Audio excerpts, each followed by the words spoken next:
नमस्कार. बरं, बाबा आणि आई, सासू आणि सासरे, बरोबर की नाही? सगळ्यांनी सांगायचं की त्या म्हणजे आता मुलाच्या बद्दल मुलाचे बाबा सांगतील की त्याने आतापर्यंत जसा होता तो चांगलाच आहे, टेन्शन घेऊ नका, पण आता लग्नानंतर त्याने काय बदल केला पाहिजे त्याच्यात? आमचा छोटू फार मनमिळाऊ आहे, गुणी मुलगा आहे. आई वडिलांची आज्ञा करतो, वडील भावाचं पण ऐकतो, मोठ्या बहिणीचं पण ऐकतो, सगळ्यांच्या आज्ञेत राहतो आणि त्यानं असंच सर्वांना प्रेम द्यावं, प्रेमानं वागावं अशी माझी अपेक्षा आहे आणि तसं तो वागेल असं मला वाटतं, मनापासून वाटतं. कुठला स्वभावात बदल करायला नको त्याने? हा, जास्त फोनवर सतत बोलत राहतो. काय सांगता? हो सर, काय कोणाशी ते बोलत थोडं कमी करायला पाहिजे. आई बाबाशीच बोलतो आणि आता गौरी सोबत बोलतो. हो का? बरं. फोनवर बोलल्याने रोज माझ्या घरी फोन करतोच रोज. फोनवर कमी बोला असं. कमी बोलायला पाहिजे. नक्की. आई काय म्हणतात? छान आहे, समजदार आहे खूपच. माझे दोघी मुलं खूप समजदार आहेत. मी कधी गावाला गेले तर माझ्या मागे कधीच भांडले नाहीत.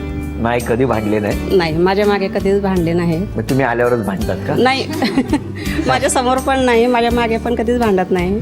एकदम गुणी मुलगा आहे. खूप गुणी मुलगा मग त्याने आहे. स्वभाव काय बदलायला नको? त्याने आता स्वभाव छान आहे, त्याचा स्वभाव आहे तसा छान आहे. हो. बरं, आता इकडे बघूया ताईच्या म्हणजे हिच्या स्वभावात काय बदल केला पाहिजे? स्वभाव तिला म्हणजे थोडा जरा लवकर राग येतो. जेवढा लवकर राग येतो तेवढी ती लवकर शांत होते आणि राग कमी केला पाहिजे का? हां, राग कमी केला पाहिजे. म्हणजे ती लगेच रिॲक्ट होते, पण 5 मिनिटांनी लगेच शांत होते की काही झालं नाही झालं असं, म्हणजे लगेच शांत होते. पण तिला तेवढ्या वेळामध्ये लवकर राग येतो आणि तिला मी एकच सांगेल की तू जशी आमच्या घरी आनंदाने प्रेमाने जशी राहिली तशी सासरी पण सासू सासऱ्यांसोबत जाव आहे, दीर आहे, त्यांच्यासोबत पण तशीच राहा आणि जे आम्ही तुला संस्कार दिलेत तशीच तू तिथे जाऊन पालन कर त्याचे आणि संसार सुखाचा कर.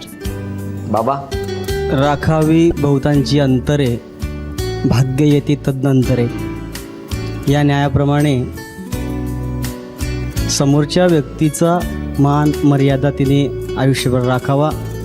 आणि एक दुसरी गोष्ट सांगावी तिला वाटते मला की समोरच्या व्यक्तीने जर एखादी काम सांगितलं असेल तर आपल्या हातामध्ये किती महत्त्वाचं काम असेल तर ते आधी बाजूला ठेवून त्या व्यक्तीचं आधी मन आपण राखलं पाहिजे. हा एक एवढा बदल तिने तिच्या आयुष्यामध्ये नक्की करावा अशी माझी इच्छा आहे. आई काय बरोबर का? आईच्या डोळ्यात पाणी आलंय. सल्ला देता देता डोळ्यात पाणी आलं. आणि जावयाबद्दल सांगायचे, त्यांना लहानपणापासून मी ओळखते आणि त्यांचा स्वभाव खूप छान आहे आणि माझ्या मुलीला ते चांगले सांभाळतील याची मला गॅरंटी आहे. बोला. गौरी माझी भाची आहे. मी भाची सून करून घेतली. माझ्या दोन्ही सुना सुसंस्कारी व गुणी आहेत. त्या मला मुलीसारख्या आहेत म्हणून मला मुलीची कमतरता भासत नाही. अजून तिने छान स्वयंपाक करावा, स्वयंपाक करावा का? सगळ्या घरातले सर्व मोठ्या माणसांची सेवा करावी अशी इच्छा आहे. एवढी इच्छा आहे. अजून कोण बोलणार? द्या. दीदी मला नेहमी प्रोजेक्टमध्ये आणि अभ्यासामध्ये मदत करायची. मम्मी गावाला गेली तर ती मला सांभाळायची आणि मला झोप नसेल आली तर मला गोष्टी सांगायची. हो. आता दीदी सासरी जाईल तर मला ती खूप आठवण येईल. भाऊ? हो ना. अजून कोण बोलणार? बहीण आहे ती माझी. आम्ही दोघी खूप प्रेमाने राहिलो आहे आणि खूप भांडणंही केली आहेत आणि ती माझी मम्मी जर कधी गावाला गेली तर ती आमची खूप काळजी घ्यायची आणि नंतर ती माहेरी सासरी गेल्यानंतर मला तिची खूप आठवण येईल आणि जिजूंना फक्त एवढं सांगते की माझ्या बहिणीची खूप काळजी घ्या, तिला खूप सांभाळा. ती गोड. मी तिची मावशी आहे. हा, तुम्ही मावशी आहात? छोटी आहे मावशी, हो ना? हा, बोला. माझ्या दादाला मी असं सांगेल की माझ्या दीदीला सांभाळून घ्या, तिचं काही चुकलं तर माफ करा. किती मस्त मावशीच बोलली, हो की नाही? गौरीला मी लहानपणापासून ओळखतोय.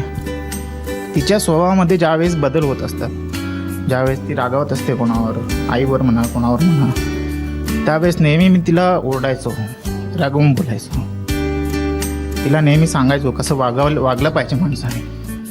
तिने त्या गोष्टी समोरच्याचं जे सांगणं असतं, समजावणं असतं, ते व्यवस्थित आत्मसात करून त्याच्यावर विचार करूनच पुढे वागावं. की समोर मनुष्य ज्यावेळेस सांगतो त्यावेळेस आपल्यामध्ये काहीतरी आपण बदल केले पाहिजे, तर ते अनुसरून तिने वागलं पाहिजे पुढे, असं तुमचं म्हणणं आहे? असं माझं म्हणणं आहे.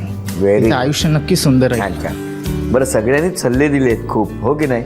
बरं तुम्ही सगळे डोळ्यात पाणी आल्यावर आमच्याही डोळ्यात पाणी यायला लागलं ना. हां, इतकं प्रामाणिकपणे सगळे बोलत होते, आपण ऐकलं. आणि आता या ठिकाणी एक खऱ्या खोट्याचा खेळ आपण खेळणार आहोत. सासूबाई, मिस्टर म्हणजे होणारे मिस्टर आणि आमची ताई